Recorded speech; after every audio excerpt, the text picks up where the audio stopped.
Halo, balik lagi bareng saya Ramadan MK, podcaster tanya sejarah. Aduh, nggak kerasa ya, sudah weekend lagi. Dan itu artinya kalian waktunya dengerin podcast tanya sejarah. Semoga kalian nggak bosan dengerin podcast ini. Oh iya, bagi teman-teman muslim yang sedang menjalankan ibadah puasa, selamat menunaikan ibadah puasa. Semoga puasa kita di tahun ini diberikan kelancaran. Amin. By the way, untuk episode kali ini saya sengaja masih belum mau move dari sosok Pangeran Diponegoro. Why? Karena ya saya susah aja move on dari Pangeran Diponegoro. Kayak mantan aja. Enggak. Jadi gini, menurutku ini ya, soal Pangeran Diponegoro atau Raden Mas Ontowirio ini, menurut saya ya ini sangat relatif banget dan sangat personal banget. Kalian juga boleh kok nggak sepakat begitu. Tapi menurut saya pribadi, sosok Pangeran Diponegoro adalah sosok yang sangat amat keren dalam sejarah bangsa Indonesia sih. Menurutku. Bagaimana tidak keren, coba bayangin aja. Ia adalah sosok seorang bangsawan yang rela meninggalkan kegemerlapan keraton dan memilih tinggal di Puri Tegalrejo. Ya, secara kita tahu lah ya, boleh dibilang dia memilih hidup di Tegalrejo itu sangat amat sederhana sekali begitu. Tapi hanya itu sih yang membuat keren dari Pangeran Diponegoro. Ada sisi lain yang memang keren dari Pangeran Diponegoro ini menurut pandanganku ya. Ia adalah sosok satu-satunya pangeran yang saat itu ya yang berani secara terbuka menentang hegemoni Belanda atas kerajaan Jawa, khususnya di Keraton Yogyakarta ya. Jadi menurut saya itu apa yang dilakukan oleh Pangeran Diponegoro itu luar biasa. Dia mampu membaca peta pergerakan politik global waktu itu. Jadi kan Belanda itu datang ke tanah Jawa, khususnya saat eranya Pangeran Diponegoro itu kan bersamaan dengan revolusi industri yang terjadi di Perancis kan waktu itu. Jadi dampaknya terhadap teknologi juga berkembang pesat begitu. Dan Pangeran Diponegoro dengan cerdas berhasil merespon itu. Nah, jadi menurut saya pribadi itu keren banget. Tapi itu terserah, itu pandangan saya pribadi gitu. Kok jadi sampai segitu. Jadi untuk tema ini apa dong? Mau membahas apa dong? Gini. Jadi kan di episode minggu lalu kita sudah juga membahas tentang Pangeran Diponegoro, soal kebiasaannya minum wine. Bukan kebiasaan sih sebenarnya, dia pernah mencicipi minuman anggur putih begitu. Nah, di episode kali ini saya akan bahas lagi Pangeran Diponegoro, sisi lain dari Pangeran Diponegoro yang tentunya sangat menarik untuk diobrolin di podcast kali ini begitu.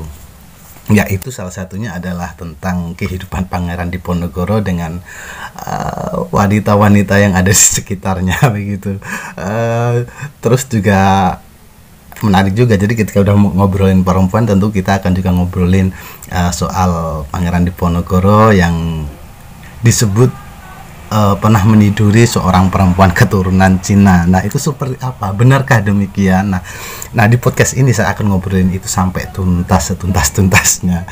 Jadi jujur ya, saya sudah lama sih sebenarnya dengar kabar kalau Pangeran Diponegoro itu mania, dalam tanda kutip ya, ini dalam tanda kutip mania terhadap perempuan, atau memiliki ketertarikan lebih terhadap perempuan begitu. Begitu juga soal Pangeran Diponegoro yang dikabarkan meniduri seorang perempuan keturunan Cina sebelum meletusnya perang di Gowo waktu itu kan.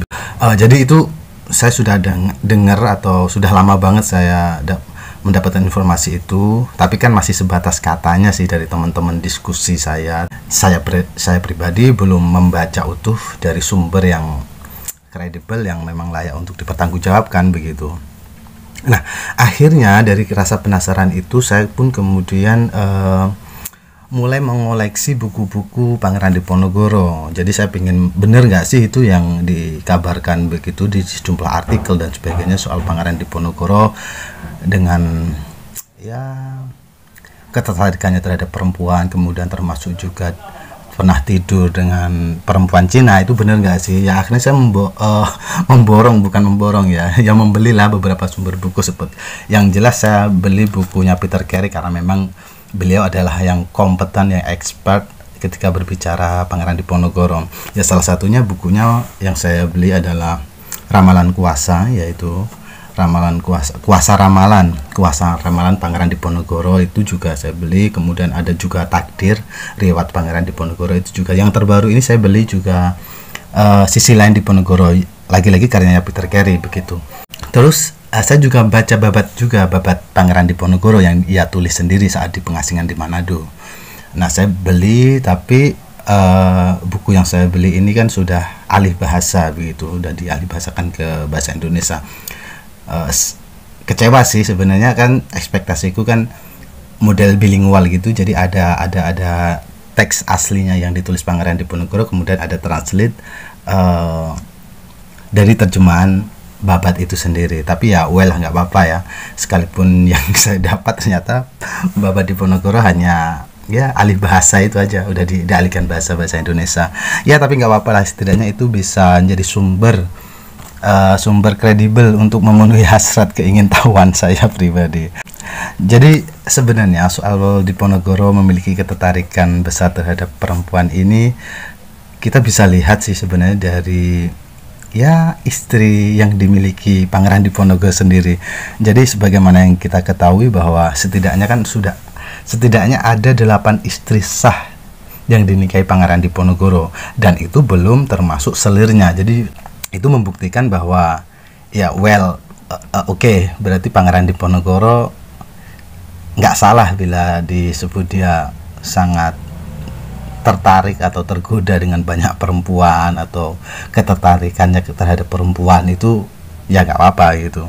Jadi itulah yang kemudian mungkin itu ya, mungkin itu yang kemudian membuat Pangeran Diponegoro, itulah mengapa Pangeran Diponegoro kemudian di babat yang ia tulis itu saat pengasingan di Manado, dia mengidentifikasi diri sendiri itu sebagai sosok Arjuna, yaitu tokoh Pandawa yang paling tampan begitu.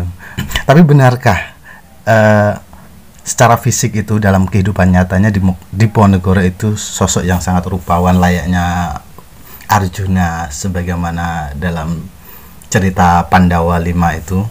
Nah, ini Peter Carey menjelaskan bahwa ia menyebut bahwa secara fisik, penampilan fisik Pangeran Diponegoro itu tidak dapat disebut setampan Arjuna sih, dia tidak setampan Arjuna begitu. Tapi dapat dikatakan, kata Peter Carey, itu ya cukup enak lah dipandang oleh mata orang Jawa begitu. Itu sosok Pangeran Diponegoro. Jadi ya memang ya mungkin terlalu hiperbola aja Pangeran Diponegoro dalam mendeskripsikan dirinya sendiri di babat Diponegoro itu. Ya tapi nggak apa-apa lah itu. Soal ketertarikan terhadap perempuan sebenarnya juga sudah dijelaskan sendiri. Jadi saya ingin menegaskan sendiri bahwa jadi ini bukan analisisnya bukan kesimpulan yang mengada-ada dari Peter Carey misalkan soal ketertarikan Pangeran Diponegoro terhadap perempuan itu. Jadi gini, soal ketertarikan terhadap perempuan sebenarnya juga sudah dijelaskan sendiri oleh Pangeran Diponegoro dalam babatnya itu. Di babatnya tersebut Pangeran Diponegoro secara jujur ia mengakui jika ia sangat mudah tergoda dengan perempuan, sangat tergoda lah dengan perempuan. Kalian bisa baca sendiri di babat Diponegoro versi yang diterbitkan oleh penerbit Narasi. Kebetulan yang saya baca itu kemarin adalah babat Diponegoro versi penerbit Narasi. Nah, itu di Pupuh 63 halaman 224 itu Diponegoro menyinggung soal ketertarikannya terhadap perempuan itu. Ya jujur, sangat jujur ya. Pangeran Diponegoro sangat jujur sekali begitu. Ya menurut saya pribadi sebagai manusia, dia sebagai tokoh pahlawan, ya sebagai manusia umumnya lah, Pangeran Diponegoro tetaplah manusia biasa ya menurut saya ya. Ia bukan orang yang suci yang kemudian nggak lepas dari dosa begitu, bersih dari dosa, enggak. Dia tetap manusia biasa sekalipun sumbangsihnya terhadap bangsa Indonesia, bangsa rakyat Jawa itu sangat luar biasa ya, tapi ada sisi manusia yang sisi manusia yang itu tidak bisa kita pungkiri dari sosok Pangeran Diponegoro itu. Tapi yang jelas hal ini justru menjadi menarik sih menurut saya. Ia ada sosok yang jujur pada dirinya sendiri dan berjiwa kesatria, dan tentunya berdaulat atas dirinya sendiri ya begitu. Ini mahal, ini yang sesuatu yang mahal dalam diri seorang pemimpin itu. Jarang kita mendapati jiwa seorang pemimpin yang seperti ini begitu. Nah, jadi soal Pangeran Diponegoro meniduri perempuan keturunan Cina itu dijelaskan oleh Peter Carey dalam bukunya Takdir Riwayat Pangeran Diponegoro. Jadi saat itu ketika ia ditembak dalam insiden Dinggowo tanggal 15 Oktober 1826, Pangeran Diponegoro berupaya menegaskan kepada istrinya bahwa luka yang ia terima itu adalah luka ringan yang biasa, tidak ada sangkut pautnya dengan dirinya yang bermain serong atau berselingkuh dengan orang lain begitu. Sebenarnya persis sebelum pertempuran itu terjadi pada malam harinya, Pangeran Diponegoro mengakui telah meniduri perempuan Cina. Namun karena sang istri yakni Raden Ayuman Maduretno bakal menghubung-hubungkan luka tembak dan kekalahannya yang nanti dikaitkan dengan masalah perselingkuhan itu, maka Pangeran Diponegoro kemudian mencoba menutup-nutupi kasus itu. Tapi dalam pengakuannya di Babat Diponegoro, sang pangeran ini mengaku benar-benar merasa menyesal lah atas tindakannya pada waktu itu ketika dia meniduri seorang perempuan keturunan Cina ini. Pasalnya ia beranggapan bahwa salah satu pemicu kekalahannya dalam perang Jawa karena ia kehilangan kedikdayaan akibat perselingkuhan itu begitu. Jadi dalam kepercayaan masyarakat Jawa itu, seseorang itu akan kehilangan ilmu kedikdayaannya ketika ia melanggar sebuah pantangan dari seorang pangeran itu sendiri, yakni meniduri perempuan yang memang bukan istri sahnya atau selir kan begitu. Nah, itu yang diduga mengapa kekebalan Pangeran Diponegoro hilang sehingga dia harus menanggung dua tembakan dalam dirinya begitu. Dia ditembak di bagian dada sebelah kiri dan tangannya itu. Yaitu diakui sendiri oleh Pangeran Diponegoro bahwa ia memang kehilangan ilmu kebalnya begitu, sehingga membuatnya kalah dan ia mengalami dua luka tembak di bagian tangan dan dada bagian kiri itu. Hal itu ditegaskan lagi oleh Peter Carey saat bincang-bincang santai dengan Boni Triana beberapa waktu lalu lah, saya mengikuti di live IG waktu itu.